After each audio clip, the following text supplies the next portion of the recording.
Samuel 4:4. Vamos compartilhar nessa tarde sobre a identidade restaurada pela graça. 2 Samuel 4:4.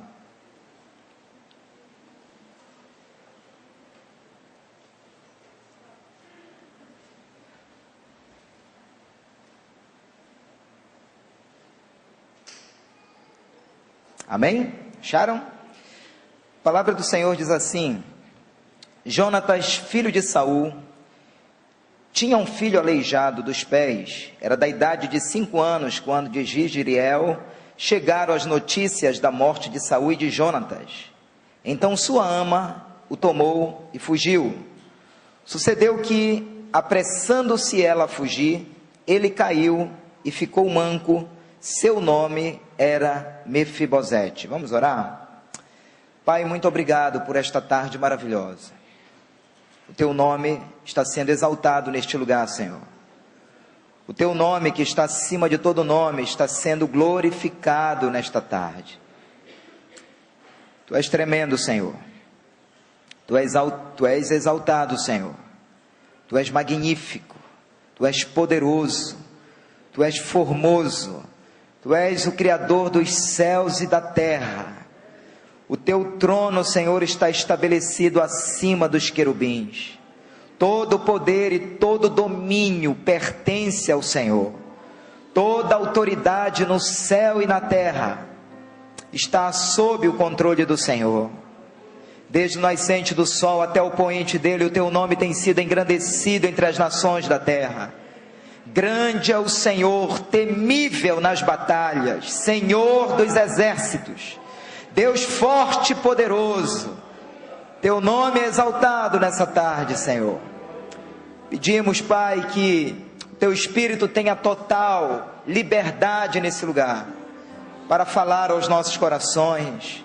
Estamos diante da tua palavra, esta palavra que é poderosa, poderosa para mudar o curso da nossa vida, poderosa para nos libertar de cadeias, poderosa para mudar a nossa história, mudar a nossa sorte, poderosa para sacudir o vale de ossos secos dentro de nós, nos trazendo vida, nos trazendo esperança, nos trazendo restauração, nos trazendo renovo. Que essa tarde, Senhor, seja uma tarde maravilhosa na presença do Senhor, onde o teu nome, Senhor, e somente o teu nome haverá de ser glorificado neste lugar. Recebe, Senhor, a honra, recebe a glória, recebe o louvor. Que esse culto, a semelhança do culto desta manhã, seja impregnado pela viva unção do teu Espírito, Senhor. Que o teu Espírito tenha total liberdade de soprar neste lugar. Somos alvos, Senhor, desse sopro nesse lugar. Queremos ouvir a tua voz. Estamos convencidos de que a tua palavra é poder de Deus para a salvação daquele que crê. E nós cremos nessa palavra, Senhor. Seja glorificado, seja exaltado, em nome de Jesus. Diga amém.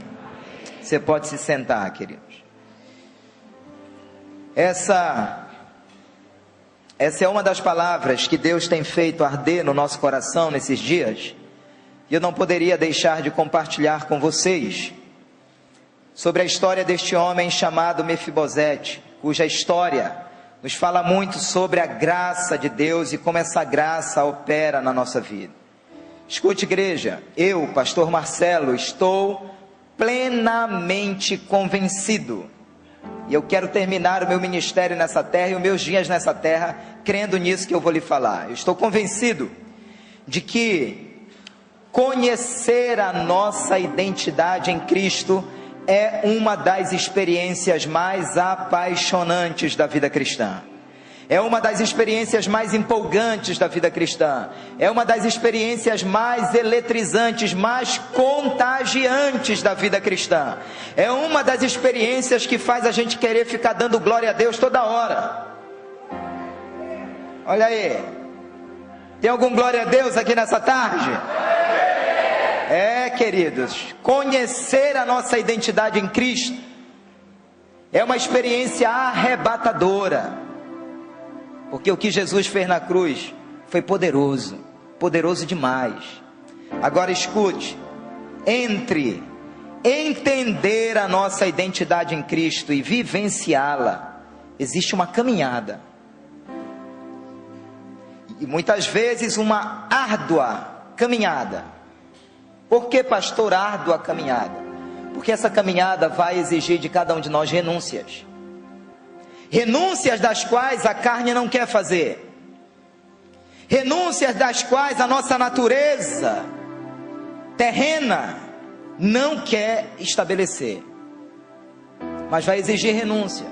Será uma caminhada de confrontos, será uma caminhada muitas vezes sacrificial, que você vai abrir mão de coisas que você está apegado. Verdadeiros Isaques precisarão ser sacrificados para que o nome do Senhor seja glorificado. Sem falar, queridos, no diabo e companhia, que muitas vezes desejam nos bloquear nessa caminhada. E uma das grandes investidas do reino das trevas para quem nasceu de novo é a seguinte: se você nasceu de novo, Satanás e seus demônios trabalharão dizendo que você não é filho de Deus, que você não é perdoado, que você não é salvo, que você não é lavado e comprado pelo sangue de Jesus. Ele vai querer desfazer de todas as maneiras essa identidade na qual ele não pode mudar. Mas se ele conseguir fazer você acreditar nessa mentira, ele já ganhou a batalha. E a segunda investida do reino das trevas é para aqueles que estão na igreja e nunca nasceram de novo. E Satanás vai trabalhar com essas pessoas da seguinte maneira: tente viver a vida cristã. Você consegue. Se esforce. Caiu, tente de novo. E esse é o grupo que um dia passou na igreja e está desviado, pensando em nunca mais voltar para o reino de Deus. Sabe por quê? Porque nunca nasceu de novo e tentou viver a vida cristã e não conseguiu, e nunca vai conseguir. Quem nunca nasceu de novo não consegue viver a vida cristã, porque isso é uma obra espiritual. Só uma pessoa conseguiu viver a vida cristã, e o nome dessa pessoa se chama Jesus Cristo de Nazaré. E essa vida só é possível ser vivida na medida que Ele vive em nós. Não vivo mais eu, mas Cristo vive em mim. Então é uma caminhada desafiadora, mas na medida que você vai caminhando, na medida que você vai avançando, você vai amadurecendo.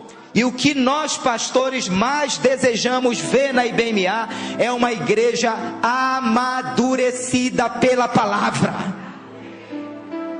Porque uma igreja amadurecida é uma igreja que tem uma fé consistente, uma fé alicerçada na rocha. Não é uma igreja que se desvia por qualquer coisa. Não é uma igreja que abandona a congregação, ou a palavra, ou o reino de Deus por qualquer coisa, porque possui uma fé consistente. Eu acredito que o apóstolo Paulo chegou nessa dimensão quando ele disse: combati o bom combate, acabei a carreira e guardei a fé.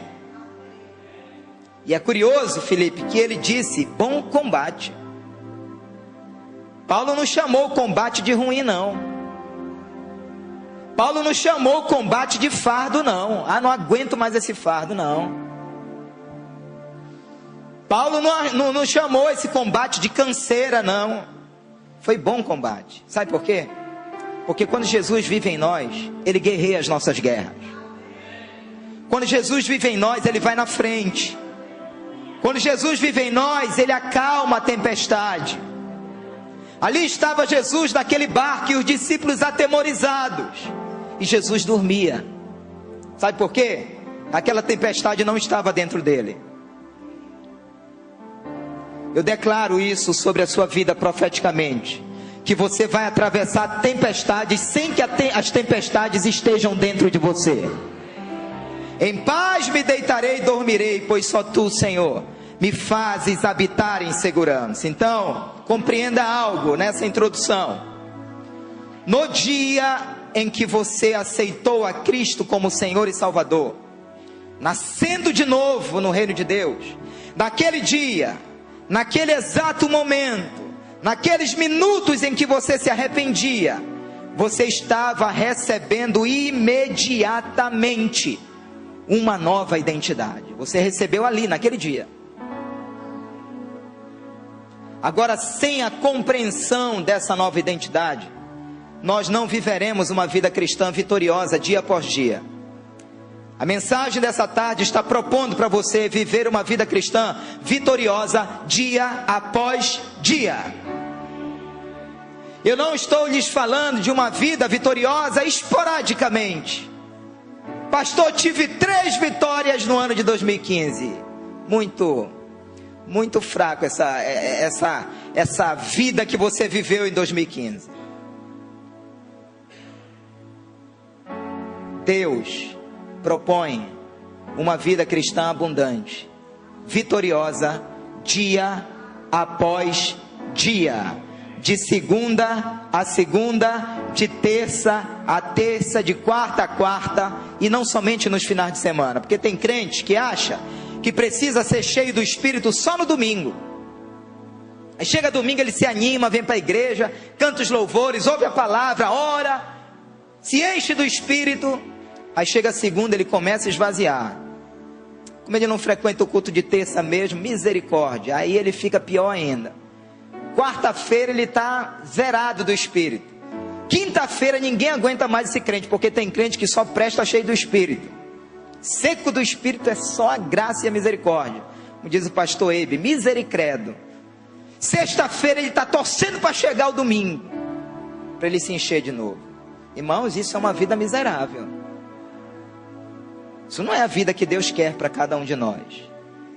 Deus quer uma vida que, quando você pensar em ir à igreja ou ao templo, você já está alegre.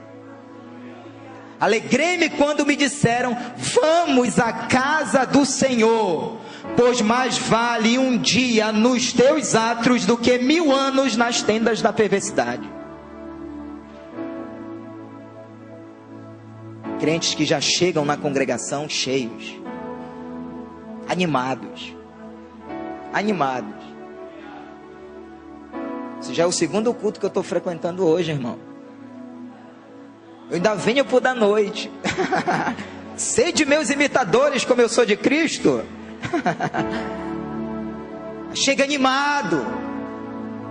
Isso é tremendo. Eu lamento sobre o que eu vou falar, mas muitos crentes que nasceram de novo, sinceros, comprometidos com Jesus, morarão no céu, mas viveram na terra como um crente derrotado. Escute só, querido. Escute o que eu vou lhe dizer.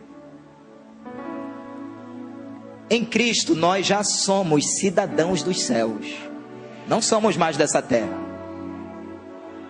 Olha o que eu estou lhes dizendo, pela palavra, em Cristo, nós já somos cidadãos dos céus. Entre estarmos aqui e ir para o céu é só uma questão de tempo. Já já a gente chega lá, já já a gente vai contemplar Jesus face a face, enxergá-lo. Então, viva na terra como se no céu você já estivesse, porque na ótica de Deus você já é um cidadão do céu, está sentado com Cristo nas regiões celestes. Dê um aplauso a Ele, forte aplauso a Ele, se expresse, libere um grito de liberdade, aleluia! É tremendo.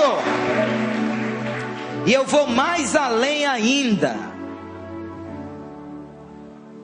O Espírito que está em você, que vai glorificar ao Senhor por toda a eternidade, é esse que já está aí. Você não vai ganhar um Espírito novo no céu não, já é esse que está aí. Eu vou repetir isso, irmão, fiquei preocupado e eu preciso fazer o apelo hoje. Queridos, o Espírito que vai glorificar ao Senhor por toda a eternidade, já é esse que está aí em você. Isso é poderoso. Isso é tremendo. E um dos objetivos do reino das trevas é ofuscar isso dos nossos olhos, é roubar essa verdade dos nossos olhos. Por isso Paulo orou dizendo: Senhor, abre os olhos do nosso coração, para que vejamos essa verdade. Pastor, quer dizer que o Espírito que vai ficar dando glória a Deus por toda a eternidade já é esse que está aqui? É.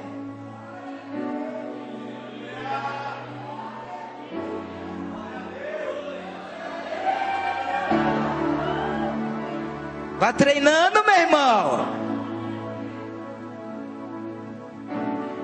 Você está pensando que você vai chegar no céu? Acho que tem crente que pensa que vai chegar no céu assim. Chegou no céu. Olha, rapaz, olha a rua de ouro, né? Cana, hein? Olha o mar de cristal, era firme, viu, Jesus? Mas não vai ser assim, não. Eu quero te olhar chegando no céu. Quero te olhar. Eu quero te ver sambando, chegando no céu, sabe? Diante do Cordeiro, pulando. Quando o Senhor mudou a nossa sorte, quando o Senhor nos tirou do cativeiro, andávamos como aqueles que sonham. Então a nossa boca se encheu de riso e se dizia entre as nações: grandes coisas fez o Senhor por eles, e por isso estamos alegres.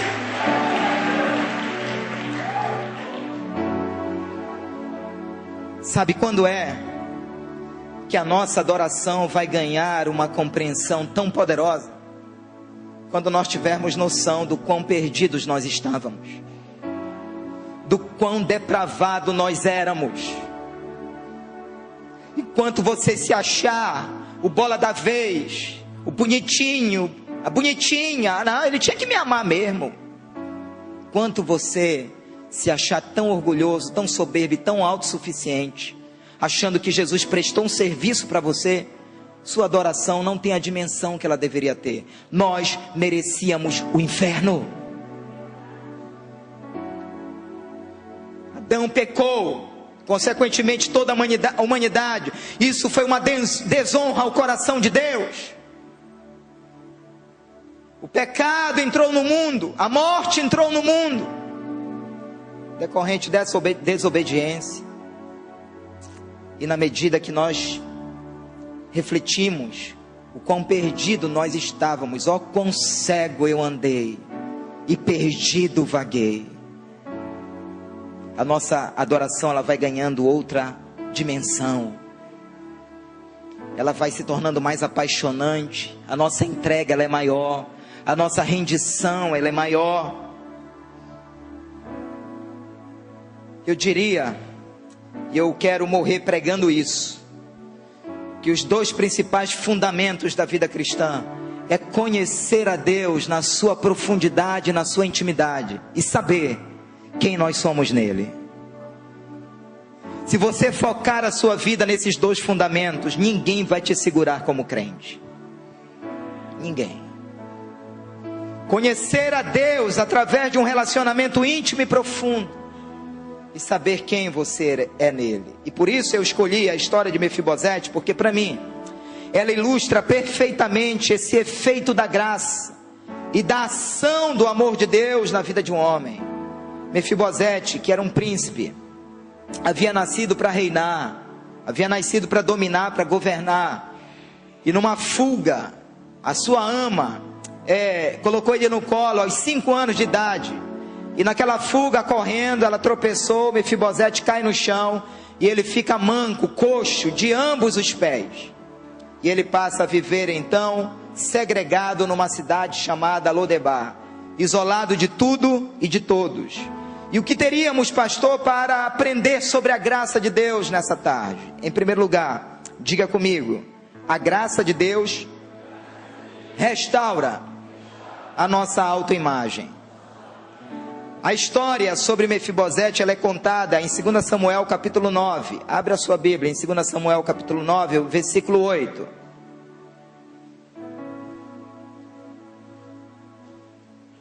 Aleluia. O versículo 8 de 2 Samuel 9 diz assim: então se inclinou e disse: quem é teu servo para teres olhado para um cão morto tal como eu? Irmãos, o rei Davi havia mandado buscar Mefibosete, para que ele fosse tratado como um dos filhos do rei, lá no palácio, lá em Jerusalém. E quando Ziba, um dos servos de Davi, chega e encontra Mefibosete, Mefibosete faz essa declaração tenebrosa: quem sou eu para teres olhado para um cão morto tal como eu? Quem já viu um cão morto na rua? Dê um sinal com a mão. Irmãos, eu não vou descrever a figura de um cão morto aqui, porque você vai ter que jantar hoje à noite. Mas imagine aquela barriga azulada se abrindo, só tapuru saindo. Assim estava a alma de Mefibosete. Podre, sem vida, uma péssima autoimagem de si próprio. Eu olho para essa declaração de Mefibosete e chego à seguinte conclusão: aqui está o grito da alma do homem que foi ferida pelo pecado. Essa declaração de Mefibosete nada mais é do que o grito da alma da humanidade perdida. Pessoas que na vida estão dizendo: se eu morrer, morri. A vida não vale de nada mesmo. É por essa razão, eu disse isso hoje de manhã, que nós precisamos ter uma vigilância muito grande na igreja como pastores e como líderes, para não desenvolvermos dentro da igreja uma fé psicologizada, para não desenvolvermos dentro da igreja uma fé terapêutica, uma fé romântica. O que é isso, pastor? É aquela fé que fica desenterrando o passado e enterrando, desenterra e enterra, desenterra e enterra. Queridos, o evangelho, ele não é psicologia. A psicologia tem o seu valor, mas ela não vai aonde a palavra de Deus vai, porque a palavra de Deus é uma espada de dois gumes que vai aonde a psicologia não vai, porque ela divide a alma do espírito. A palavra de Deus, queridos, ela não é para vivermos terapias espirituais. O evangelho do Senhor ainda é poder de Deus para todo aquele que crê. É por isso que os nossos retiros, jovens e adolescentes, nossos cursos, nossos encontros, reencontros e ministrações nesse púlpito não podem ser ministrações de desenterra e enterra passado. Sabe por quê? Porque há poder no sangue de Jesus. Há poder no sangue de Jesus, queridos. Há poder no sangue de Jesus. E quem está em Cristo não tem passado de pecado. Aquele que está em Cristo, nova criatura é. As coisas velhas já passaram e eis que tudo se fez novo. Diga amém, diga aleluia. Dê um aplauso a Ele e libere um grito de liberdade. Aleluia! Então esse é o perigo. Esse aqui é o perigo. Sabe por quê? Porque o pecado deixou a alma do homem cheia de carências.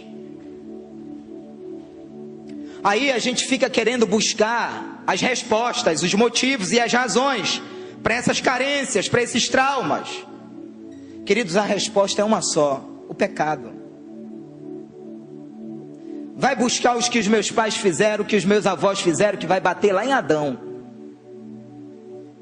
Vai bater lá em Adão. Vai bater lá em Adão. Aqui está um cenário do quanto o pecado desestruturou o homem por completo.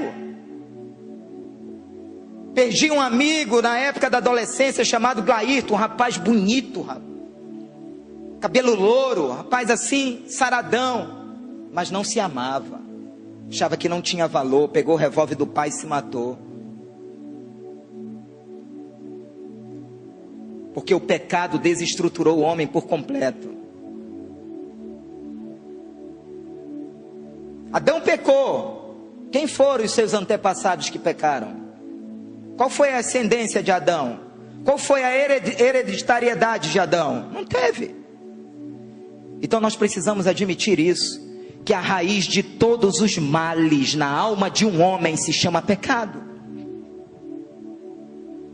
nas suas formas mais variadas. Mas o pecado desestabilizou o homem por completo. E nada pode substituir o Evangelho como poder de Deus na alma do homem. Nada, absolutamente nada. Ficar se autodepreciando numa atitude de autopiedade não vai resolver a nossa dor. Não vai. Não vai. Agora eu lhe digo, sem medo de errar, saber quem nós somos em Cristo é uma das verdades mais libertadoras da vida cristã. Vou repetir isso. Saber quem nós somos em Cristo é uma das verdades mais libertadoras da vida cristã. João 8,32 diz: conhecereis a verdade e a verdade vos libertará. Se o Filho vos libertar, verdadeiramente sereis livres. Me mostre qual foi a terapia pela qual Mefibosete passou. Nenhuma. Me mostre as quebras de maldições pelas quais Mefibosete passou. Nenhuma. Porque a graça de Deus é suficiente para fazer de mim e de você um novo homem. Isso era para dizer amém, viu, irmão? Mas eu sei que esse amém está introspectado. Provérbios 23:7 chega a dizer: como o homem se imagina na sua alma, assim ele é, assim ele será. Como é que você se vê em Cristo? Como é que você se vê em Cristo? Agora, como é que você vai se enxergar em Cristo se você não conhece a palavra? Oséias 4,6: o meu povo perece porque lhe falta conhecimento, porque tu, ó sacerdote, rejeitastes a palavra do Senhor. Errais porque não conheceis as Escrituras e nem o poder de Deus. Ontem aqui na juventude nós falamos sobre o tema conhecendo os nossos direitos em Cristo, e nós trabalhamos um texto em Atos capítulo 22, naquele momento em que o apóstolo Paulo estava sendo amarrado para ser açoitado. E naquele momento que ele estava amarrado para ser açoitado, ele faz uma pergunta sensacional. Ele diz para o centurião: poderia um cidadão romano ser amarrado sem ter sido condenado? Paulo, como cidadão romano, conhecia os seus direitos. Os direitos de um cidadão romano era algo sagrado para Roma. Um cidadão romano não poderia nem sequer ser amarrado antes de ter sido condenado. E aquilo impactou o comandante de uma tal forma que o comandante foi lá com ele e disse assim: vem cá, eu adquiri esse direito por uma grande soma de dinheiro, e tu? Ele disse: eu adquiri por direito de nascimento. E eu lhe digo, igreja, você é filho de Deus, você é filha de Deus por direito de nascimento. Quem não nascer da água e do Espírito não poderá entrar no reino de Deus. Nosso direito não foi comprado com prata e ouro, mas foi comprado com o sangue precioso de Jesus. Se você é filho de Deus, se expresse, diga aleluia, dê um aplauso a Ele e libere um grito de liberdade. Aleluia!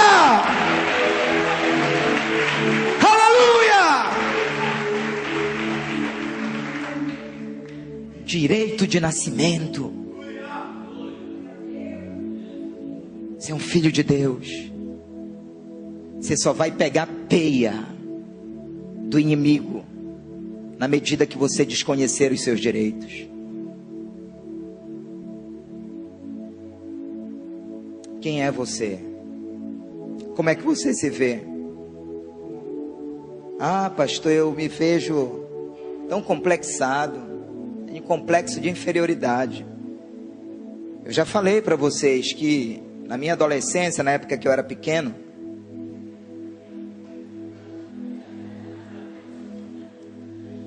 porque depende muito de como você se vê, não é? Depende muito. A estatura de um homem, aprendi essa hoje de manhã. A estatura de um homem não é medida do seu pé para a cabeça, mas da cabeça para o céu. Então depende muito como você se vê. E no dia que eu li e vi pela primeira vez a história de Davi e Golias, aí eu fui curado. Quem era o gigante da história? Depende como você vê. Depende como você vê. Nicole chegou tempo desse em casa dizendo: papai, triste. Disse: papai, eu nunca mais vou cantar. E eu disse: por quê, minha filha? Porque eu estava cantando na sala de aula e uma amiguinha atrás de mim disse 3 vezes que a minha voz é feia. Aí eu disse: Maria, a tua voz não é feia. Ela disse: pai, eu não sou Maria. Eu disse: Maria, a tua voz não é feia. Ela disse: pai, eu sou Nicole, eu não sou Maria. Você é Maria. Não, eu sou Nicole. Você é Maria. Não, eu sou Nicole. Então me prova que você é Nicole. Ela disse: pai, está na minha certidão. E aí eu disse para ela: então, minha filha, nunca mais seja medida por aquilo que as pessoas dizem de você, seja medida por aquilo que a sociedade diz sobre você, seja medida por aquilo que a palavra de Deus fala a seu respeito. E a palavra de Deus diz que você é menina dos olhos do Senhor.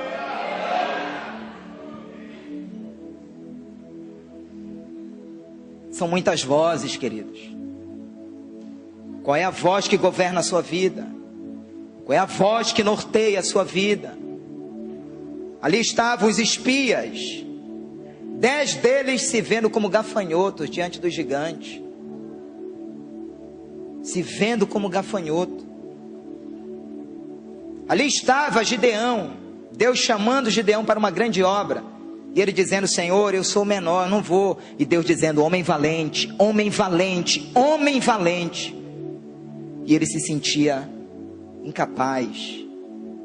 Ele dizia que ele era o menor, ele era da menor das tribos, e da menor das tribos ele era da menor família, e da menor família ele era o menor. Misericórdia, isso aí é opressor também, né, irmãos? Mas ele tinha que vencer isso aí. Parece um encosto na vida dele, mas ele tinha que vencer isso aí, porque Deus estava firmando a identidade dele. Eu lembro de uma história que eu li, a história com E, de um rato que o sonho dele era ser gato, porque ele não aguentava mais a vida de perseguição, a vida de fuga. E ele encontrou um mágico e pediu para que aquele mágico transformasse ele em gato. E o mágico prontamente transformou o rato em gato. E aí então ele foi curtir aquela vida de gato, só que quando ele se deparou com o primeiro cachorro, o cachorro botou ele para correr e ele ficou arrasado. E aí ele procurou o mágico: mágico, eu quero agora que você me transforme de gato para cachorro, porque eu quero latir, eu quero rosnar, sabe, eu quero viver isso aí. E o mágico transformou ele de gato para cachorro. E então ele saiu pela floresta agora como cachorro para perseguir rato e gato. E aí ele se deparou com um leão. Olhou o leão, escondeu e ficou fascinado pela juba do leão. Quero essa juba para mim. Era essa vida que eu queria. Isso aí, na verdade, esse que era o meu sonho. E aí ele voltou com o mágico, e o mágico confrontou ele dizendo: olha, tu não sabes o que queres da vida. Tu não estás satisfeito com nada. Mas pela última vez eu vou te transformar. Transformou ele de cachorro para... Irmãos, aguenta aí que tem fim essa história. Transformou ele de cachorro para leão. Só que dessa vez o mágico foi atrás do leão para ver o comportamento dele. E o leão foi para a floresta e se deparou com o urso. Quando ele se viu diante do urso, ele começou a se tremer todinho. E aí o mágico atrás da árvore chamou aquele leão e disse: olha, nós vamos fazer o seguinte, eu vou te levar de volta para ser rato, tu vai ser rato. Sabe por quê? Não adianta tu quereres ser um leão, não adianta tu quereres pretender ser aquilo que tu queres, se o teu coração ainda é de rato, se os teus pensamentos ainda são de rato, se a tua mente ainda é de rato. Sabe, queridos, nós precisamos submeter a nossa mente à transformação que está ali em Romanos 12. Transformai-vos pela renovação do vosso entendimento, para que experimenteis qual seja a boa, perfeita e agradável vontade de Deus. Diga para o seu irmão: o leão da tribo de Judá mora em você, querido. Leão da tribo de Judá mora em você.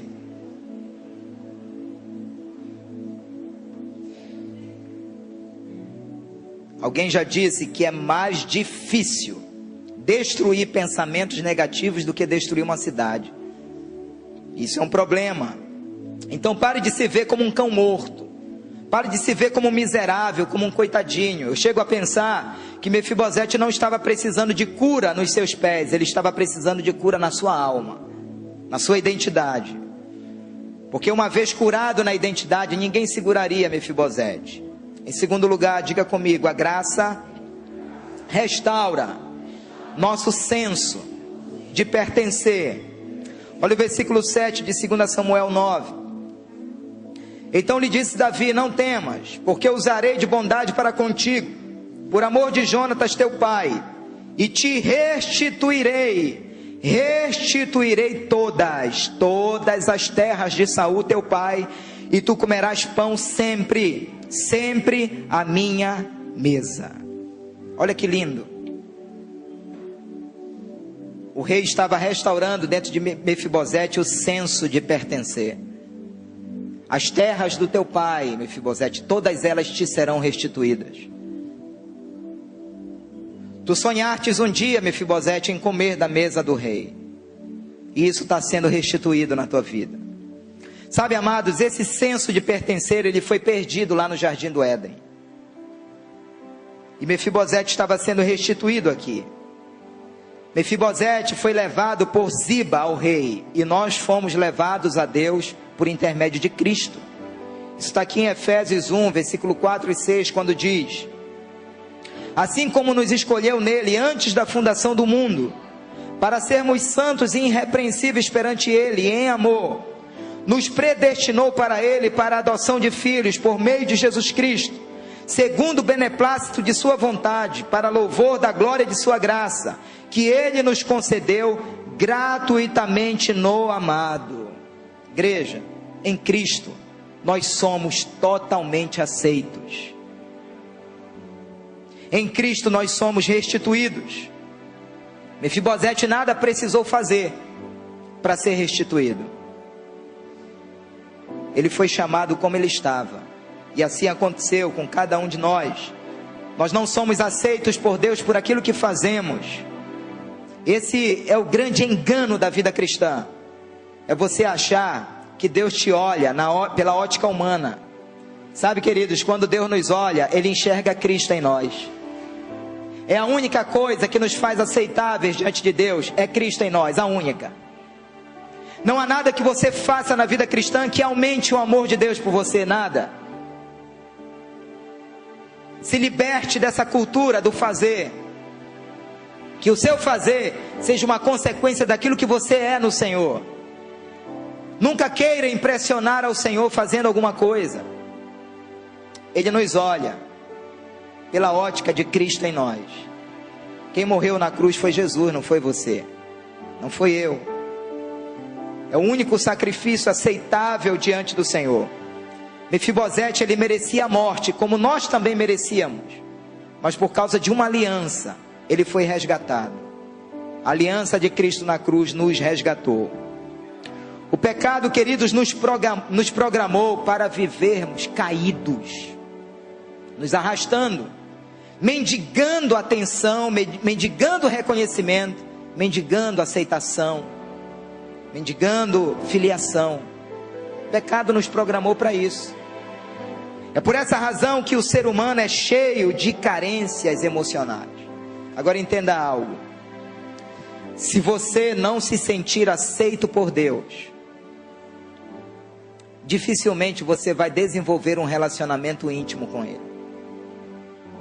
Porque ninguém desenvolve relacionamento íntimo com alguém que você acha que não gosta de você.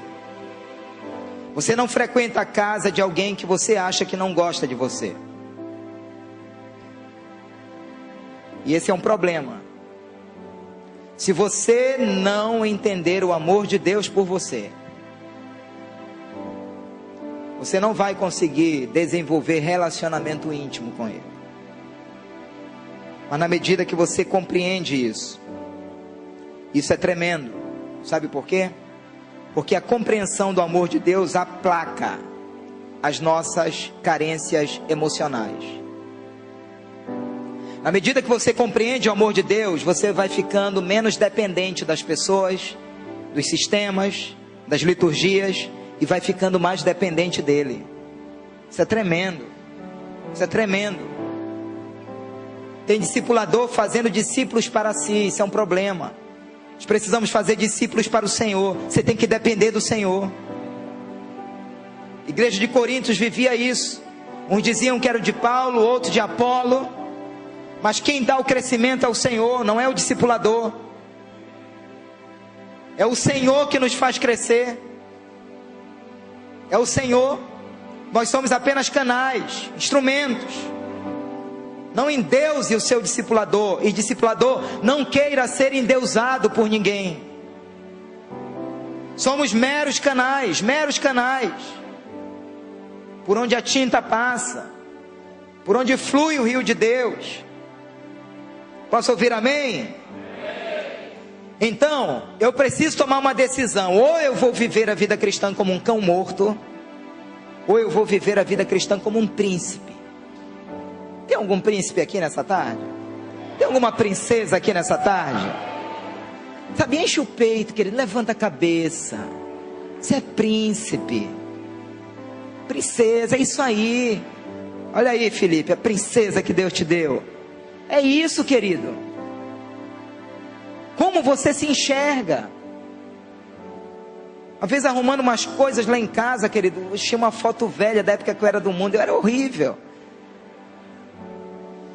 Cara, é príncipe Marcelo. Príncipe Marcelo.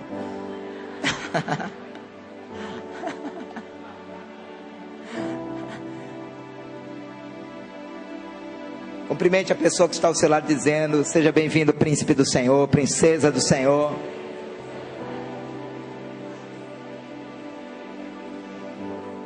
Não tem como você ter um encontro com Deus e não se tornar príncipe, querido, não tem.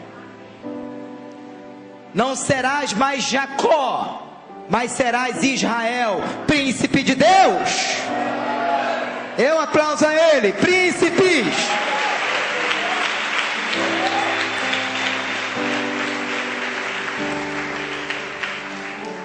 Então, ou nós vivemos por aquilo que sentimos, ou nós vivemos por aquilo que a palavra de Deus diz. Sabe qual é o problema da gente viver por aquilo que a gente sente? Eu mesmo tive um amigo que mandou arrancar um dente de baixo, quando o que estava doendo era o de cima. Mas sabe aquela dor que o podre é o de cima, mas irradia no de baixo? E ele teimou com o dentista: não, arranca esse de baixo. Mas meu filho, é o de cima que está podre. Não, eu quero que arranque o de baixo. Arrancou o de baixo. Passou o efeito da anestesia, começou a doer de novo. Esse é o problema da gente ser guiado por aquilo que a gente sente. Quando a gente é guiado por aquilo que a gente sente, a gente vem para um culto como esse e fica avaliando. Ah, não senti que teve unção hoje não. Não senti que o louvor do Emerson foi bacana. Querido, o problema não foi a palavra e nem o louvor, foi você. Quando você diz que o culto não estava bom, quem não estava bom era você. Porque você é o culto. Agora imaginemos, se cada crente aqui já chegasse aqui cheio do Espírito. Já chegasse aqui cheio do Espírito. Como aqueles que no encontro aqui chegam. Quem já fez encontro aqui? Vamos lá, está chegando o encontro agora. E aí, irmãos, como foi o encontro? Tô devagar, viu? Tô te falando. Se chegar cheio do Espírito é diferente, irmão.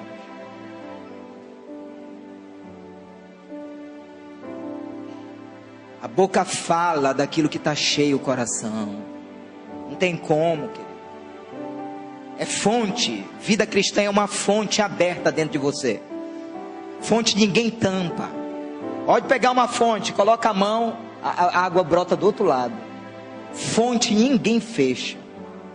Do vosso interior fluirão rios de águas vivas. Todo o tempo está jorrando, todo o tempo. É fonte. É assim a nossa vida. Em penúltimo lugar, a graça nos cura dos traumas do passado. Queridos, é verdade, a psicologia ela comprova, e a gente reconhece isso, que alguns traumas do passado afetam o nosso comportamento, o nosso presente, o nosso futuro, nosso destino.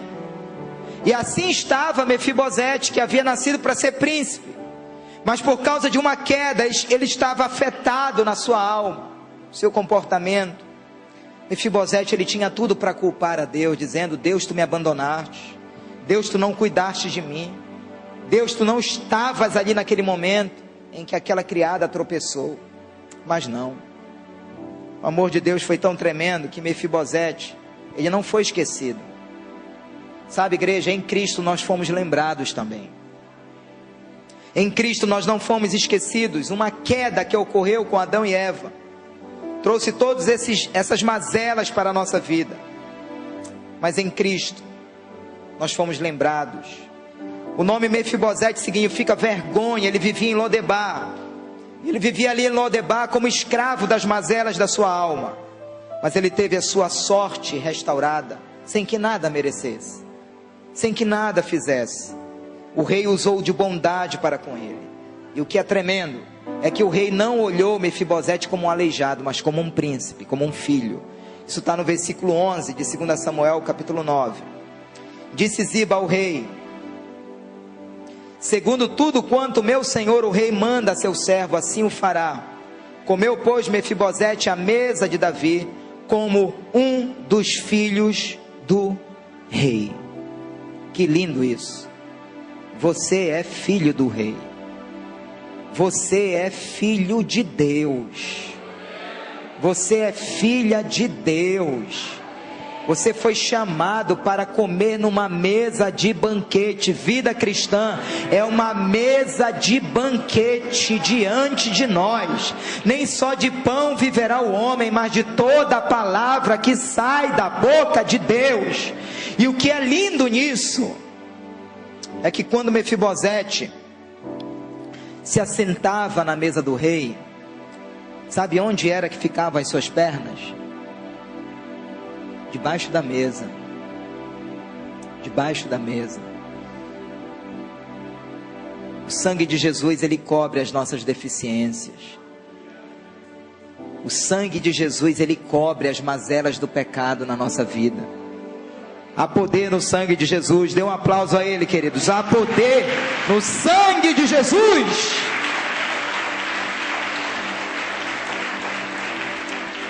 E para terminar, a graça nos faz desfrutar da nova vida.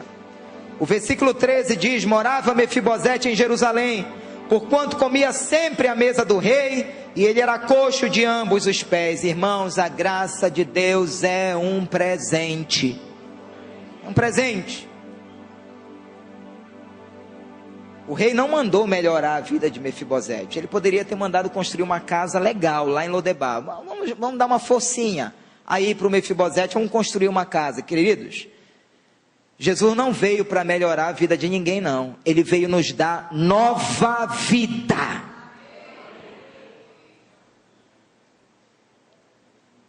Nova vida.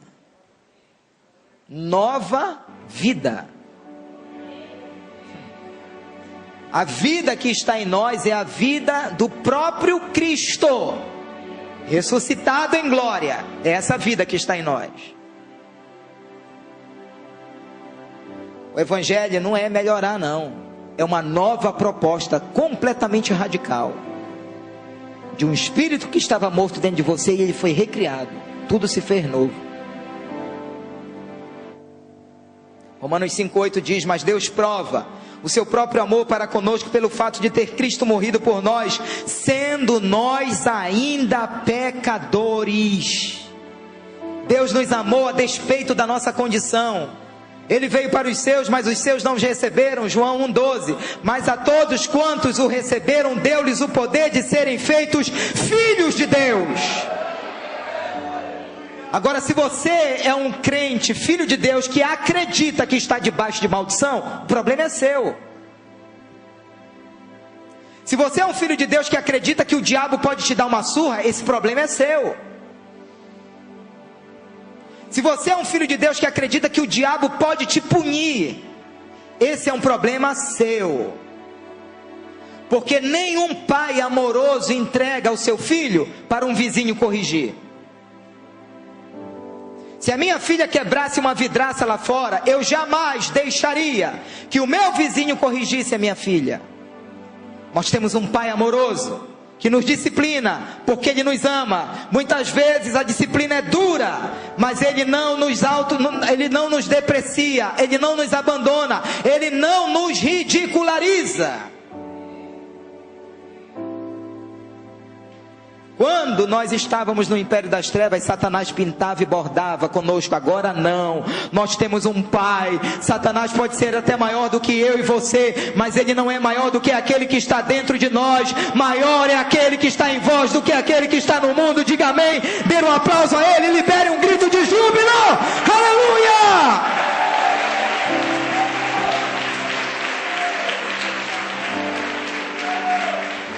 Aleluia! Isso é graça, queridos.